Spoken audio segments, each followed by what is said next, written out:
Friends, আমি সঙ্গীতা। আমি নিয়ে এসেছি আবার একটা নতুন ব্লগ।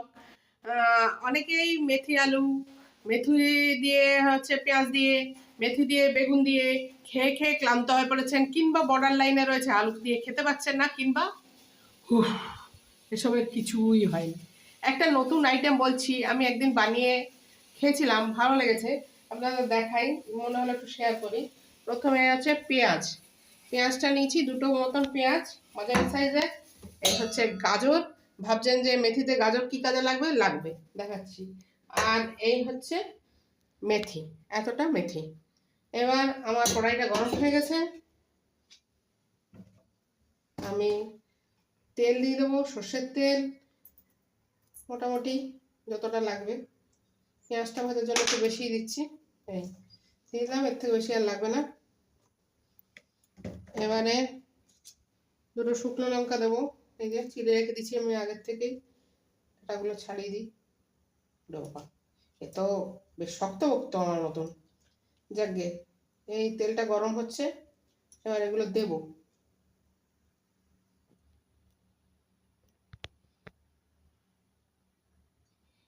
এই মোটামুটি গরম হয়ে আসছে,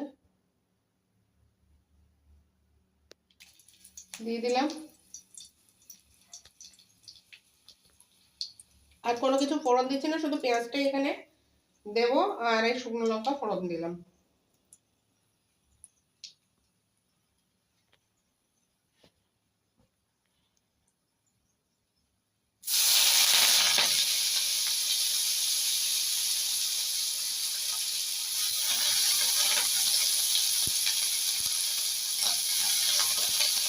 রাজস্থানে এখন খুব একটা ঠান্ডা না থাকলেও আজকে বাইরে ভীষণ ঠান্ডা হাওয়া দিচ্ছে। তো এই সময় আমাদের এখানে মেথির পরোটা, গোবি পরোটা যেরকম হয় দিল্লিতে, এখানেও চলছে। কিন্তু আমি মেথিটাকে পরোটা করে না খেয়ে তরকারি করে খেতেই ভালোবাসি। তো সেই হিসাবে বানাচ্ছি। নুন দিয়ে দিলাম, আর একটু হলুদ দেবো। আমি রাজস্থানের আমার ছোট্ট মেস বাড়িতে রয়েছি, যার জন্য একটু অসুবিধাই। রান্নাঘর করতে একটা স্ল্যাব, তাতেই রান্না করছি। এটাকে মোটামুটি একটা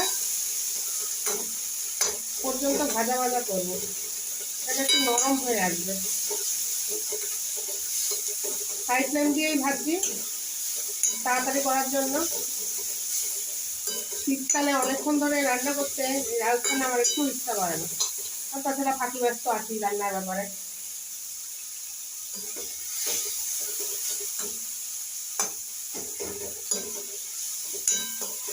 আমি একদিন বানিয়ে করে খেয়েছিলাম, আপনারা বানিয়ে খেয়ে বলবেন কেমন লাগলো। না বলতে ইচ্ছে করলে বলবেন না, তাতে অসুবিধা নাই, কিন্তু বানিয়ে খেয়ে দেখতে পারেন, ভালো লাগে। যাদের অন্তত সুগারের প্রবলেম আছে তারা একবার ট্রাই করে দেখবেন।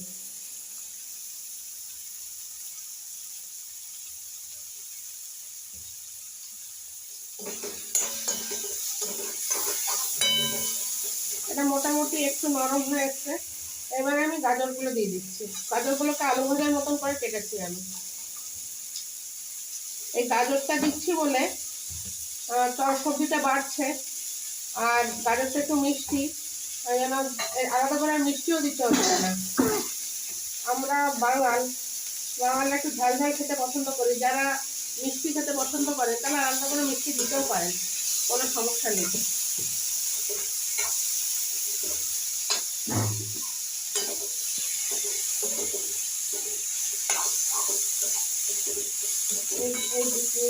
এটাকে একটু ভাজা ভাজা করে নিচ্ছি গাজরটাকে।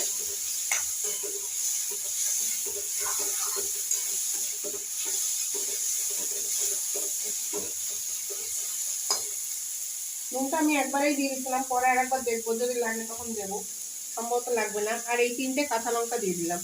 আমি আবার একটুখানি ঝাল হচ্ছে যেন কাজু একটা ছোট্ট পারফিউম, সেটাই রান্নাঘর, ঘরের মধ্যে ঝাঁসটা ঘুরে বেড়াচ্ছে তো।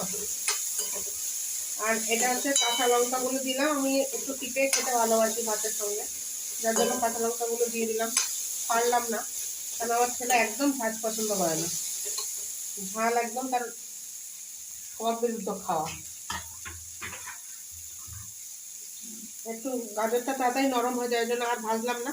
এবার আসল জিনিস দিয়ে দিলাম এর মধ্যে, মেথি শাক। আর এর মধ্যে আমাদের দিল্লিতে দেখি শুধু মেথি কেউ করে না, তার সঙ্গে হয় বাথুয়া, আর না হলে ধনে পাতা মেশায়। আমি একটু ধনে পাতা মিশিয়ে দিয়েছি এর সঙ্গে। হয়ে গেলে, মেথি শাকটা হয়ে গেলে একটা স্মেল উঠবে ধনে পাতার। বলে লোকে ধনে পাতা বেশিক্ষণ ভাজতে নেই, কিন্তু আমি দিল্লিতে দেখি যারা নন বেঙ্গলি আছেন, বিশেষত পাঞ্জাবিরা, তারা কিন্তু ধনে পাতাটা মেথি শাকের সঙ্গেই চুরিয়ে সুন্দর দুপুরবেলায় রোদ্দুরে বসে থাকেন, মেথি শাক বাছেন, আর তার সঙ্গে হয় বেথুয়া, আর নানা মানে বেতো শাক, বা ওই অনেকে অনেক নামে ডাকে, তো সেই শাক মেশায়। আর নাহলে ধনে পাতা এই সময় আমাদের সবজিওয়ালারা ফ্রি দেয় মাঝে মাঝে, এই ধনে পাতাটা এর সঙ্গে মিশিয়ে দেয়। চলুন এবার এটাকে একটুখানি ঢেকে দিই, তারপরে আপনাদের সামনে নিয়ে আসছি কিরকম হলো। সত্যি বলছি, এটার মধ্যে একটু চিনি লাগে না, কেননা গাজরটা এত মিষ্টি তো। কিন্তু ছেলে বললো তোমার জন্য লঙ্কা দিলে 3টে, আমার জন্য তো কিছু করো। তো তার মানে আমার কর্তা বরিশাল বাঙাল, কিন্তু ছেলে হচ্ছে দিল্লিওয়ালা, তো সে দেশি। সে চাইছে এর মধ্যে আমি একটু মিষ্টি দিই, কারণ হচ্ছে ঝাল ঝাল হয়ে যাবে। তো ওর কথা মতন মিষ্টির দরকার নেই, একদমই সত্যি বলছি, বানালে আপনারা যারা আগে চেক করে তারপরে দেবেন। ও কথা মতন আমি একটুখানি মিষ্টি দিলাম। এই যে আমার ছেলে এখন হাত পেতে রয়েছে, তাকে নাকি আবার একটু চিনিও দিতে হবে হাতে, দিয়ে দিলাম। সেটা আমরা আপনাদের দেখালাম না। আর এইটা হয়ে গেছে পুরো কমপ্লিট, চিনি দিয়ে শেষ করে দিলাম। এই পুরো ভাজা ভাজা জিনিসটা হলো, আর এইরকম দাঁড়াবে জিনিসটা। খেয়ে বলবেন কেমন লাগলো, যদি ভালো লাগে তাহলে একটু লাইক করবেন, একটু শেয়ার করবেন, একটু সাবস্ক্রাইব করবেন, তাহলে আমি একটু উৎসাহ পাবো। রান্নার ভিডিও বড় একটা আনবো না, তবুও যদি রান্না পারি না, তারপরেও যদি এই রান্নাটা কাউকে খেয়ে ভালো লাগে, তাহলে অবশ্যই আমার ভালো লাগবে। Thank you.